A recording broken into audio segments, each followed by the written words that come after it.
throw out for you guys a couple things that really can't be measured. They're more like intangibles that we've seen in the past, or I think everyone kind of agrees on, that go in Michigan's favor. Not just being at home, but Penn State and James Franklin have had the same issue on the road against top 10 opponents that Jim Harbaugh and Michigan's had, is that they're just not successful. Now, I went through those earlier today. I posted a Michigan-Penn State preview. Now, the bulk of that's Ohio State.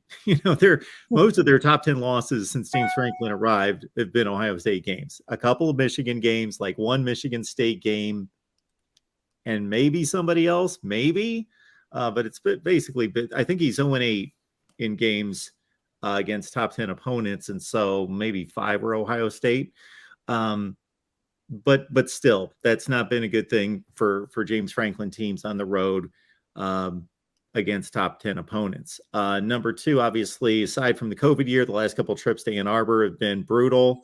Even with really good Penn State teams, they took it on the chin in Ann Arbor. The other thing that comes to mind is the Penn State, the rushing attack. I made the same comment in this video that Marty made about the Penn State rushing attack's probably better than it's been since Joe Pa was the coach. And, I know a lot of people instantly go to Saquon Barkley, but we're not talking about like a Superman kind of player that had to make guys miss constantly 4 yards deep in the backfield and do his thing. We're talking about like a complete running unit, like offensive linemen, backs. This is really good. And they, my first thought was, but Blake Corum's played in bigger games. The Michigan rushing attack has done it in big games last season, a couple big games this year. For as troubled as Iowa is overall, the rush defense is still exceptional, and Michigan ran it on them on the road. So can Penn State, you're relying on 2 freshmen in the backfield, in the big house, in a big game at the running back position. That just maybe seems like it leans Michigan's favor, some of the things I mentioned.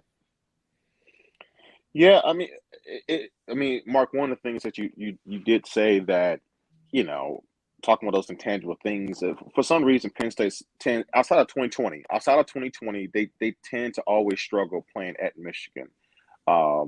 And why that is, I'm not exactly sure. I mean, obviously, it's a packed house. From an environment standpoint, Michigan Stadium is just as, or if more, intimidating is playing at we're at Penn State, but I don't know why they tend to struggle. But one thing is really interesting that you brought up about the rushing attack is when this Michigan defense has been exposed, it's when the running back is able to get past the first level and get to the second level.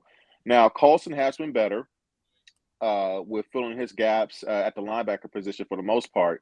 But if Mozzie Smith and this interior defensive line, is not able to, and also, gosh, why am I drawing a blank? Who was the kid that stepped up last year, Mark? Help me out here. I'm drawing a blank on his name. The true freshman from Michigan. Why am I drawing a blank on his name? It's not Glasgow, is it? Who are we talking about here? I'll come up with him. No. But anyway, if they're not able to do a good enough job at the first level, then absolutely, those two true freshmen for Penn State will be able to gash us a couple times.